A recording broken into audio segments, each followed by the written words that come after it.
Growing up as a teen in the early 90s, nothing inspired my imagination more than arcade fighting games. There was something so badass about the power fantasy of entering a martial arts tournament and fighting your way to the top as a lone warrior. Today, everyone knows the pop culture phenomenon that is Capcom's Street Fighter II. While Capcom was king of the arcade fighting game scene in the early 90s, there was one company which consistently gave it a run for its money, its main rival SNK. SNK produced many beloved fighting games including Fatal Fury, Samurai Showdown, and King of Fighters. To be honest, I wasn't much of a fan of SNK's fighting games growing up, as I found some of their characters a little bland. As time has gone on, I've learned to appreciate SNK's classic titles more. Games like Fatal Fury and Samurai Showdown excelled in their gameplay and deep strategy. SNK's first fighting game, Fatal Fury, debuted in 1991, the same year as its rival Street Fighter II. Street Fighter II and Fatal Fury have a shared history. Much of the team that worked on the original Street Fighter for Capcom later went on to produce Fatal Fury for SNK. Terry Bogard, the main protagonist of Fatal Fury, was actually supposed to be a Street Fighter character before he was cut. Welcome to the channel, fighting game fans. My name is Bubs, and this is Bubs Arcade.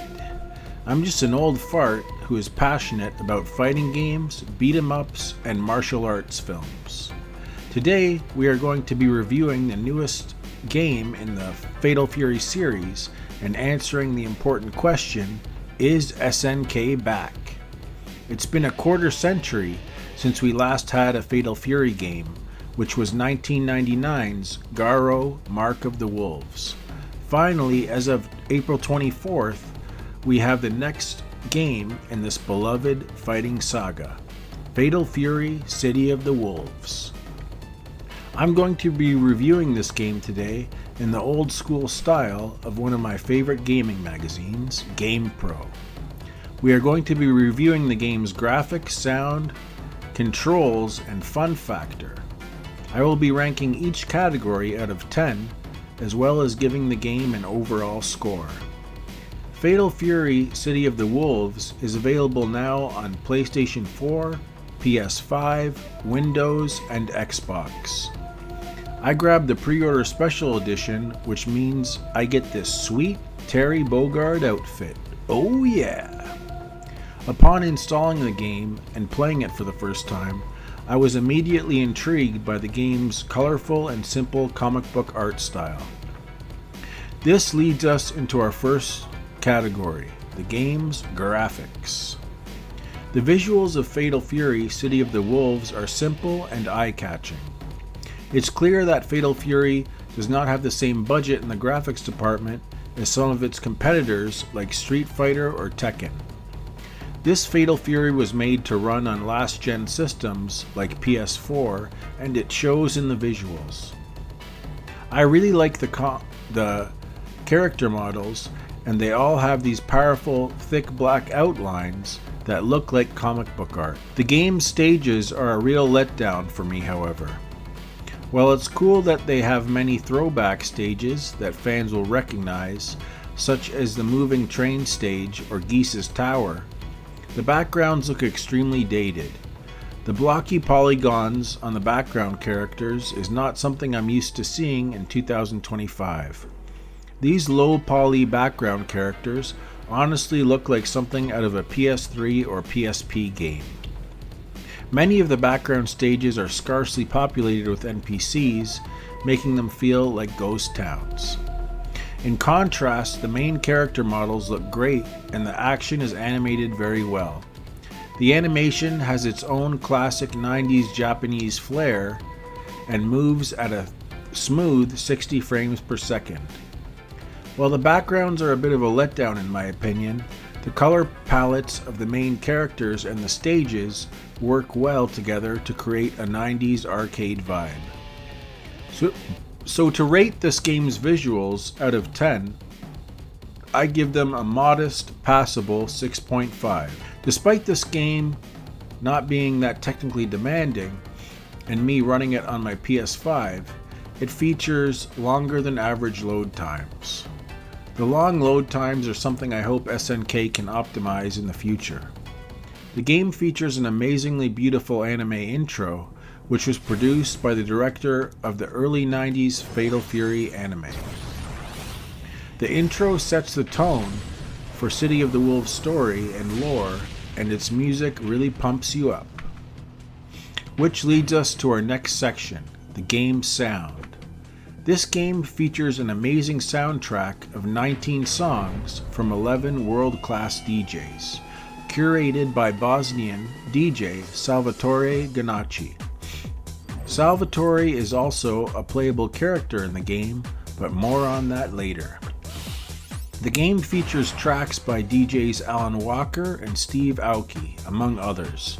Overall, the soundtrack is great, and from the opening menu to the stages, it captures the vibe of an exciting martial arts tournament.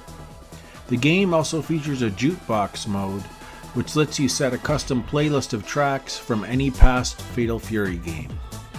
The game's voice acting is incredible also.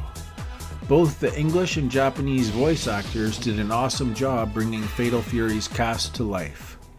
Personally, I prefer the very expressive Japanese voice actors, even though I can't fully understand them.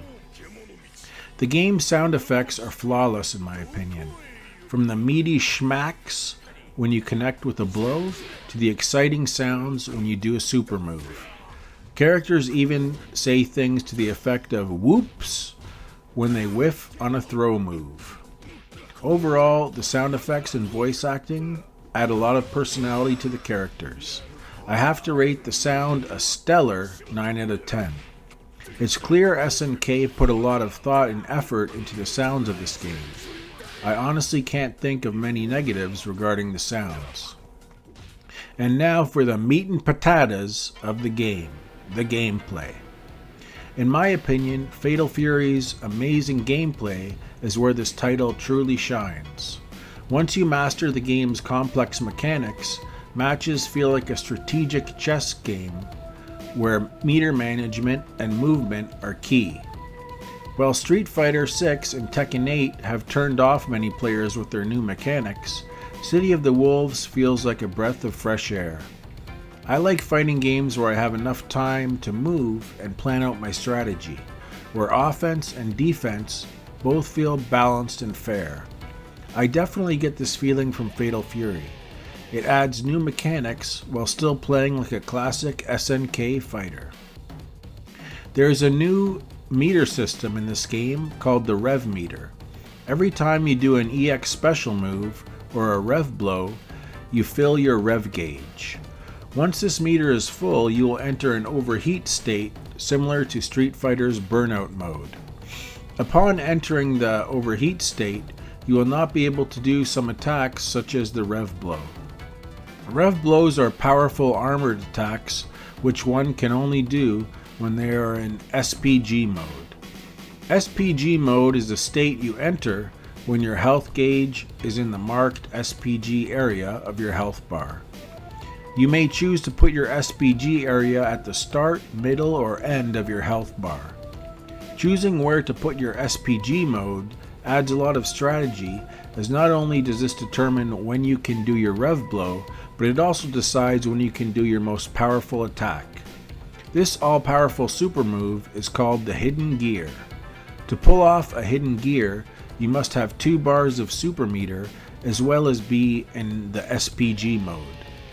This adds to the hype factor of actually landing this rare hidden gear and makes them very rewarding to land versus a human opponent.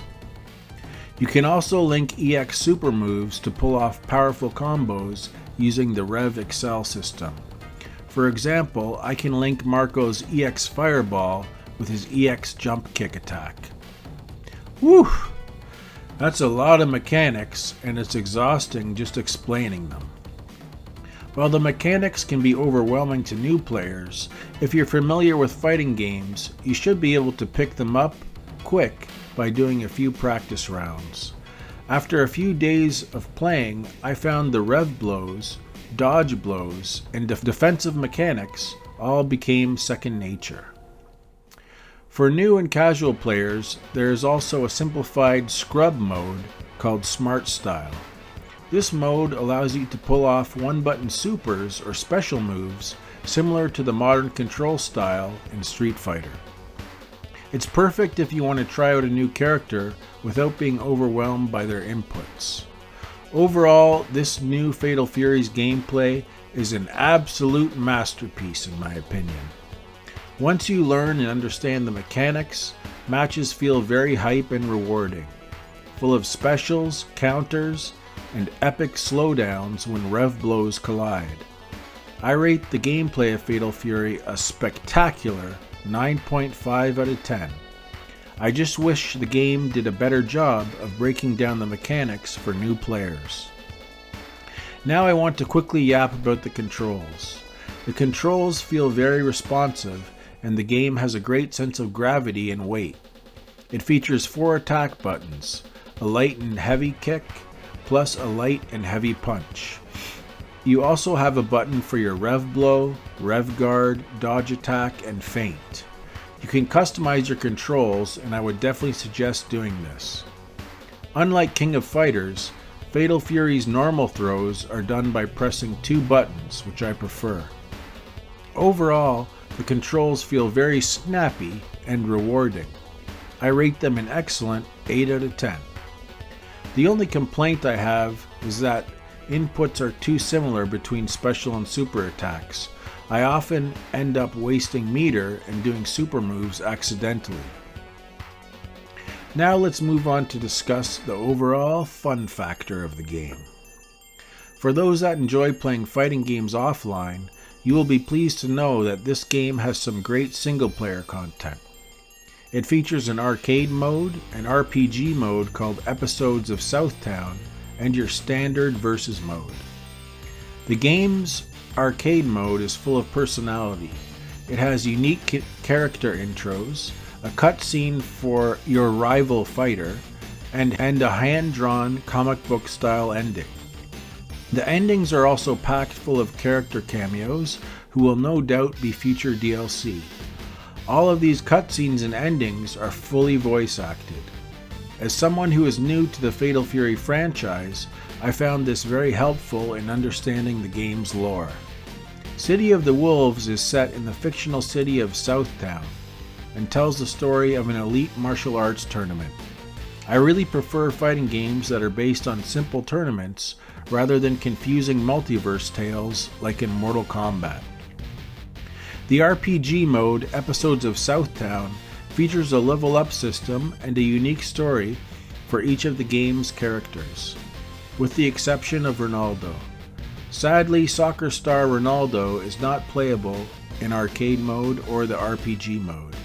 The RPG mode has you traveling across Southtown on a point-and-click map and fighting original NPC characters. I love it when fighting games let us fight different enemies apart from the main roster. Episodes of Southtown has you facing off against ninjas, taekwondo masters, and a secret boss. This mode features bottle-chopping minigames as well. One complaint I have is that you have to unlock these minigames, and they are not in the main RPG mode or arcade mode. The roster in City of the Wolves features 17 characters, with 4 new characters including Muay Thai female Preecha and the edgy badass Vox Reaper. New fighters also include real-life characters, soccer star Cristiano Ronaldo, and DJ Salvatore Ganacci. Who the fuck is that guy? Who the fuck is that? A lot of people were complaining about these goofy characters, but I have no problem with them. After all, SNK's King of Fighters 98 featured the goofy American sports team. In my opinion, the roster is great, and it is full of sexy female characters and badass martial arts dudes, as every Japanese arcade game should be. Very 90s style without the modern fluff. You also have a fun color edit mode. This mode lets you customize a character's colors and add in funky patterns. It's awesome to see this in a game in an era where some companies charge money for different characters' color palettes. I had a blast giving different characters X-Men color schemes. Want to test your Fatal Fury skills online? You will be happy to know that this title has excellent rollback netcode. You can play casual or ranked matches all while you wait in training mode. The game features cross-play between platforms, which is a huge win. The one complaint I have about the online is the overly complex room making system. For example, if you want to play with a friend, you have to get their in-game user number, send them a room ID, code, etc. Once you get a hang of it, it's alright, but it leads to a lot of fumbling and bumbling. Overall, I have to give the fun factor a rock solid 8 out of 10. Despite a few overly complicated and janky menus, the game is a blast to play. And now, the moment you've all been waiting for, my dudes, my overall rating. I have to say, despite my issues with some of the graphics, this game is fantastic, and I give it an 8.4 out of 10. I originally was thinking of giving this game a 7, but I have to score it higher due to its stellar gameplay. For me, the most important thing about a game is how fun it is, and how much I want to come back and play it again.